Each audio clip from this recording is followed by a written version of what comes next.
എടി തുറപ്പോ, നീ ഇതെങ്ങോട്ടാടി? ആ സരസു ചേച്ചി, നല്ല മഞ്ഞല്ലേ? ഈ കാടിവെള്ളം വെച്ചിട്ട് ഇപ്പം വരാം.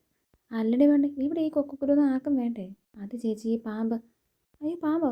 ഈ അണ്ണം പൊട്ടിച്ചിടുന്ന ചേച്ചി. നീ ഇവിടെ ഓരോന്ന് ഇങ്ങനെ കുഴിച്ചിട്ടുണ്ട് നടക്കുവാണ് പെണ്ണെ. ആ അതോ, നേരം കിട്ടാഞ്ഞിട്ട് ഇവനെ വെള്ളത്തിൽ വെച്ചേക്കുമായിരുന്നു ചേച്ചി. ഇവനൊരു മുക്തിയൊക്കെ വേണ്ടേ?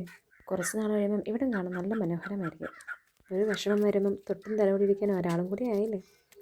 ഇഷ്ടങ്ങൾക്ക് അങ്ങനെ സമയം കാലമൊന്നും ഉണ്ടോ ചേച്ചി? ഞാൻ ആ വഴിയൊന്നും അടിച്ചിട്ട് വരാം, ഭയങ്കര കരികയിലാണ് അവിടെ. പിന്നെ തിങ്കളാഴ്ചയായിട്ട് എല്ലും കപ്പ ഇല്ലെന്ന് ചേച്ചി ചോദിക്കുന്നതിന് മുമ്പേ ഞാൻ എൻ്റെ പ്ലേറ്റിലെടുത്ത് വെച്ചിട്ടുണ്ട് കേട്ടോ. ചെന്ന് പോയി കഴിച്ചിട്ട് കേട്ടോ. അല്ല നിനക്ക് വേണ്ടേ? നീ കഴിക്കാതെ ഇത് എങ്ങോട്ട് പോവാടി പെണ്ണേ?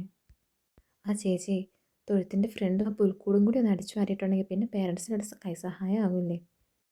ഇടശ്ശേരി കൊങ്കൻ അടഞ്ഞു തുടങ്ങിയിട്ടുണ്ട്. അവൻ്റെ കയ്യിൽ നിന്ന് ഞാൻ മിക്കവാറും വല്ലതും മേടിക്കും. പെട്ടെന്ന് അടിച്ചു വരെ കളയട്ടോ ചേച്ചി. അല്ലടി പെണ്ണെ, എൻ്റെ മക്കളൊക്കെ ഉറക്കമാണോ? അതെ ചേച്ചി, കുറച്ച് ദിവസമായിട്ട് രണ്ടുപേർക്ക് സുഖമില്ലായിരുന്നു. അവരെ ഏറ്റു കഴിഞ്ഞിട്ടുണ്ടെങ്കിൽ അവരെ നോക്കുന്നതാണ് എൻ്റെ സന്തോഷം, എൻ്റെ ജോലി.